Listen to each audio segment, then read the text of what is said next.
አራት ነገር ብላንች ከአራት የወራዳ ስራ እንራቅ። الغيبة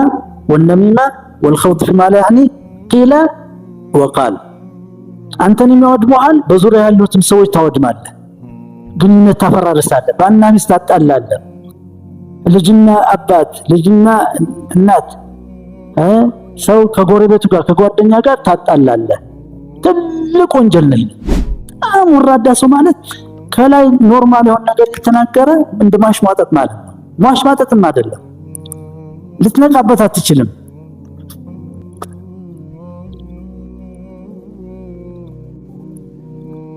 አንተ ግን ወንድምን ለመንካት ፈልገህ ነው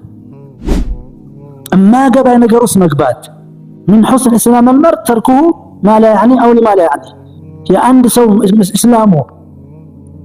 ያስከው እስላም አላህ ባወረደ መልኩ ነው እማገባህን ነገር ስትተው እማገባ ማለት ካስተሳሰብ ጀምር እማገባህ ነገር ላይ አትጨነቅ አታስብ እማገባህን ነገር አትመልከት እማገባህን ነገር አትናገር እማገባህን ነገር አታዳምጥ እማገባህን ነገር አትጠይቅ حتى የራስን ጉዳይ ቢሆን የራስ ጉዳይ ያገባኛል አይደለም ግን ለማይገባ ሰው ከተናገርኩኝ አያገባኝ ማለት ነው መቆጠብ አለብኝ ማለት ነው ይሄ ትልቅ በሽታ እኮ ነው ከንቱነትም ነው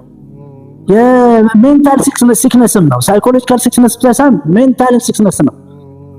ነው ይሄ ማለት እኮ እኔ አሁን ወንድሜ ነው ያነ እማማውን ሰው ማለት ነው ለሱ ነው የምናገረው ስለሱ ነው የምናገረው እሱ አለ አይደለም እንዴ ይሄ እኮ ጭንቅላቱ የተገለበጠ ሰው በጭንቅላቱ እንደሚሄድ ሰው እኮ ማለት ነው አላህ ግፍትን አቃለው ያለው ተመልከት ያለንበት ሙሲባ ይሄ ማለት አንድ ስራ ከመስራት በፊት ለምንድነው በተለይ ከሰዎች ጋር ይታያዘ ለምንድነው ስለሰው የምትናገረው ከተናገርክ ደግሞ ግፍትን ተመልከት ለኢም የሚባለው ደግሞ አስቀያም የሚያስፈራ ሰው ይሄ ሳይኮሎጂካሊ ካንሰር ያዘው ማለት ነው ሳይኮሎጂካሊ ሌፕሮሲ ያዘው ማለት የሳይኮሎጂካሊ የሰውን ቁምጥና አይደለም የሳይኮሎጂካሊ ቆማጣ ማለት ነው የካልበ ፓራላይዝ የካልበ